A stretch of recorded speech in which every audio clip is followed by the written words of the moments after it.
Wewe unaniumiza bwana. Nywele zako ngumu hiyo. Hivi mwanage hata watu wa kusuka, wewe anakusuka.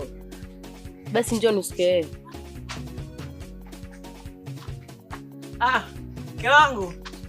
Njoo nipokee nyama, eh?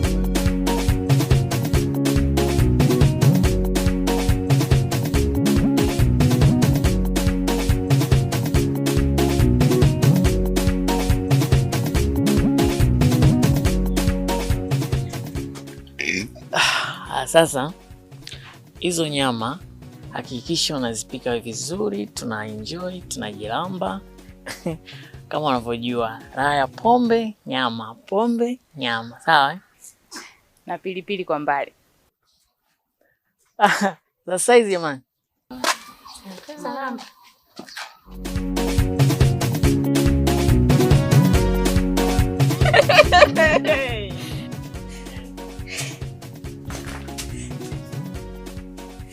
Wewe, hivi imekuwaje leo? Mume wangu unajua unanichanganya. Ulivyokuja na kifurushi, mke wangu nimekuletea nyama. Nikasema, kumbe mume wangu unanijali. Leo umekunywa pombe gani? Au umekunywa pombe za kizungu? Mimi sina mbambamba. Hivi unajua unanichanganya. Umeleta nyama kilo ngapi? Totoni, fungua mwenyewe. Baba una baya. Nyama leo.